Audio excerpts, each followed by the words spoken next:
Hello बच्चों, कैसे हैं आप सब। आज हम टॉपिक जो पढ़ रहे हैं वह है BCom part second paper second. Topic का नाम है बैंक ऋण तथा प्रतिभूतियाँ। इसके अंतर्गत हम बैंक ऋण कैसे देते हैं, कौन कौन सी प्रतिभूतियाँ हैं, क्या गारंटी होती है और गारंटर दाता के क्या अधिकार दायित्व आदि के बारे में हम जानकारी लेंगे। चले देखते हैं। बैंक द्वारा ऋण देने की विधि। बैंक जनसाधारण में विनियोग से जमाएं प्राप्त करते हैं। बैंक संग्रहित जमा धन का उपयोग अधिकाधिक लाभ एवं सुरक्षा को ध्यान में रखकर करते हैं। जमा राशि का उपयोग करने का सबसे महत्वपूर्ण तरीका ऋण या अग्रिम प्रदान करना होता है। जिन व्यक्तियों, फर्मों, कंपनियों या संस्थाओं को आर्थिक साधनों की जरूरत होती है, वे बैंक के समक्ष ऋण लेने के लिए लिखित में आवेदन पत्र प्रस्तुत करते हैं।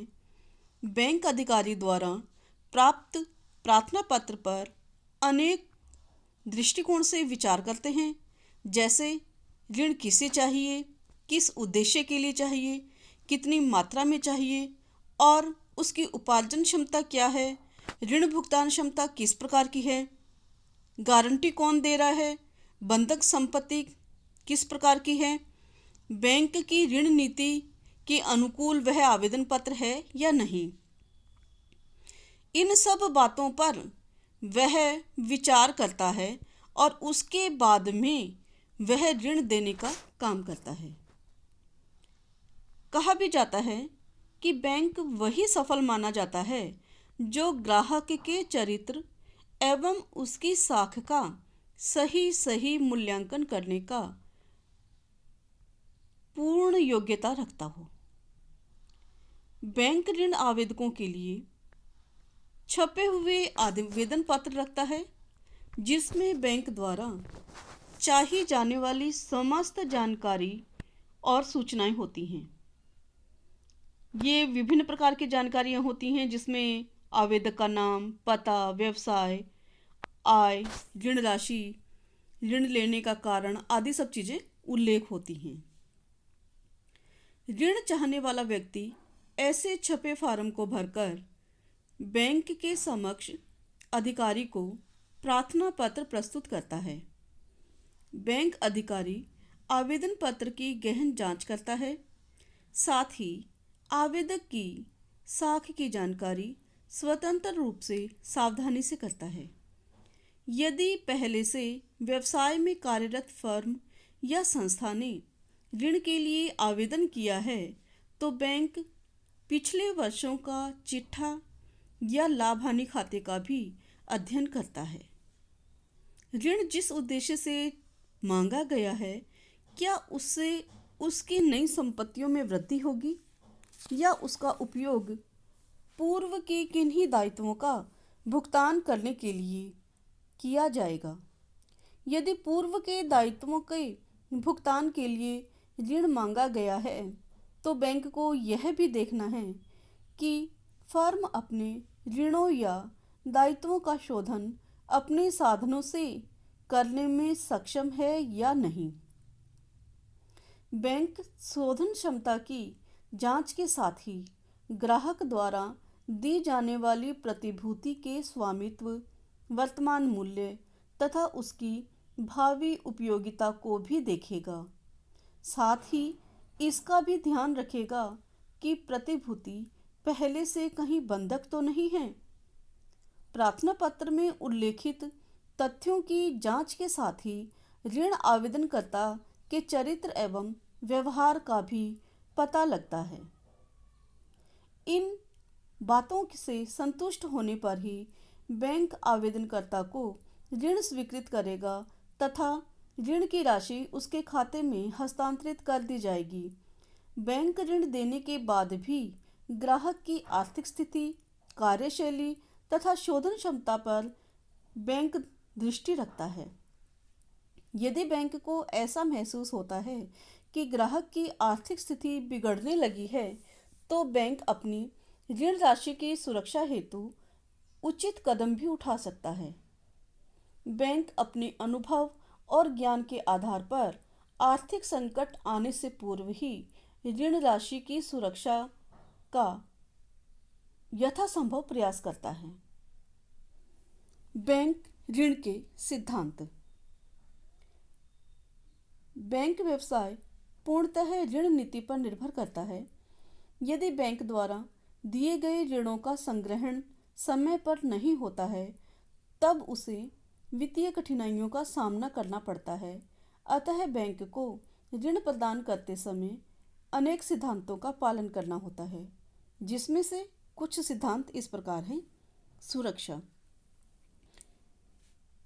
बैंकों को ऋण देते समय ऋण की सुरक्षा पर ध्यान देना होता है, ताकि दिए गए ऋण की समय पर वसूली हो जाए।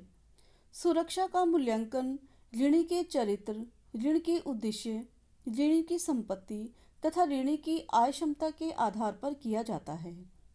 बैंक को अपने ऋण की सुरक्षा के लिए समर्थक प्रतिभूतियों के साथ साथ व्यक्तिगत जमानत भी प्राप्त करनी चाहिए। ऋणी को ऋण कितनी राशि का दिया जाना चाहिए, इसके लिए ऋणी का चरित्र, उसकी क्षमता और पूंजी को ध्यान में रखा जाता है। बैंक द्वारा ऋण की सुरक्षा का अनुमान निम्न बातों को ध्यान में रखते हुए किया जाता है, जैसे कि रिजर्व बैंक से सूचना। बैंक ऋणी को सुरक्षित ऋण 25 लाख रुपए और असुरक्षित ऋण 5 लाख रुपए से अधिक प्रदान करना चाहता है, तो उस ऋण के संबंध में रिजर्व बैंक से साख सूचना ब्यूरो से सूचना लेनी चाहिए। ऋणी के आर्थिक चिट्ठे व लाभ हानि खाते का विश्लेषण करके उसकी आर्थिक क्षमता, ऋण ग्राह्यता एवं भुगतान क्षमता का अनुमान लगाना चाहिए। बैंक ऋणी की अन्य वित्तीय जानकारी भी प्राप्त कर सकता है। बैंक ऋणी के साथ व्यक्तिगत बातचीत करके भी आवश्यक जानकारी जुटा सकता है। बैंक ऋणी के व्यापार क्षेत्र के अन्य प्रतिष्ठानों से संपर्क करके भी जानकारी प्राप्त कर सकता है। यानी कि सुरक्षा के संबंध में बैंक को पर्याप्त सावचेत रहना चाहिए कि यह सुरक्षा ऋणी के चरित्र, क्षमता और पूंजी के ऊपर निर्भर करती है और बैंक को इस सिद्धांत का पूरा पालन करना चाहिए। दूसरा सिद्धांत है हमारा लाभदायकता सिद्धांत। बैंक दो प्रकार के ऋण देते हैं, एक विकास कार्य के लिए तथा दूसरा पुराने ऋणों के भुगतान करने के लिए।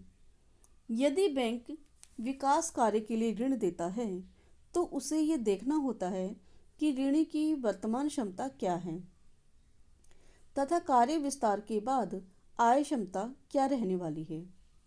यदि दायित्वों के भुगतान हेतु ऋण दे रहा है, तो उसे व्यवसाय की वास्तविक वर्तमान क्षमता का बारीकी से अध्ययन करना चाहिए, क्योंकि ऋणी इसी आधार पर ऋण का भुगतान नियमित रूप से कर सकता है।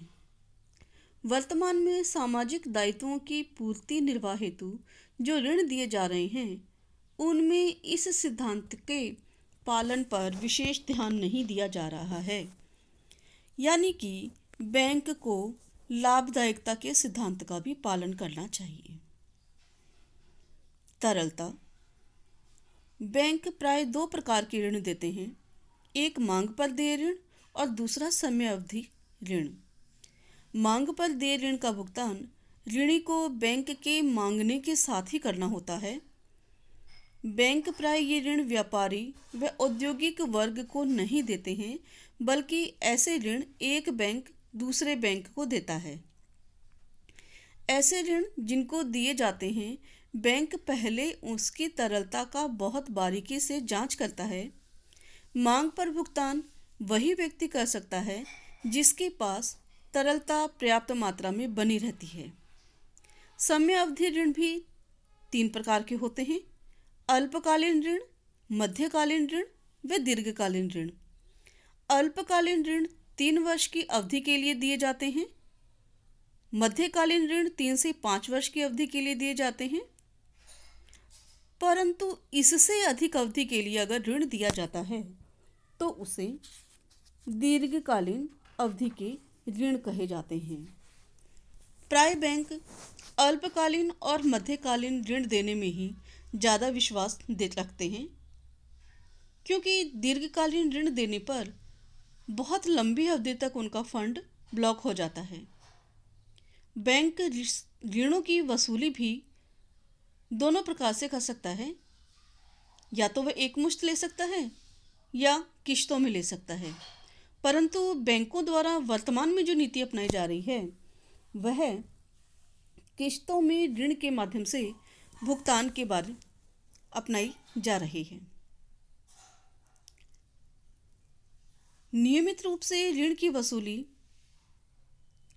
ऋणी की तरलता स्थिति पर निर्भर करती है, इसलिए बैंक को तरलता के सिद्धांत का पूर्णतया ध्यान में रखना चाहिए। उद्देश्य: ऋणी किस उद्देश्य के लिए ऋण चाहता है? उत्पादक कार्यों के लिए ऋण, संपत्ति निर्माण या क्रय के लिए ऋण, दायित्व भुगतान के लिए ऋण, कार्यशील पूंजी के लिए ऋण। बैंक उद्देश्यों को ध्यान में रखकर ही ऋण देते हैं। उत्पादन कार्यों के लिए, कार्यशील पूंजी के लिए बैंक सरलता से ऋण प्रदान करता है। स्थायी संपत्तियों के क्रय हेतु ऋण ऋणी की आय क्षमता व बचत प्रवृत्ति को ध्यान में रखकर दिया जाता है। दायित्वों के भुगतान हेतु बैंक प्राय ऋण नहीं देते हैं, लेकिन जब भी दिया जाता है तो उसकी आर्थिक स्थिति की स्थिरता का अध्ययन करके ही ऋण प्रदान किया जाता है।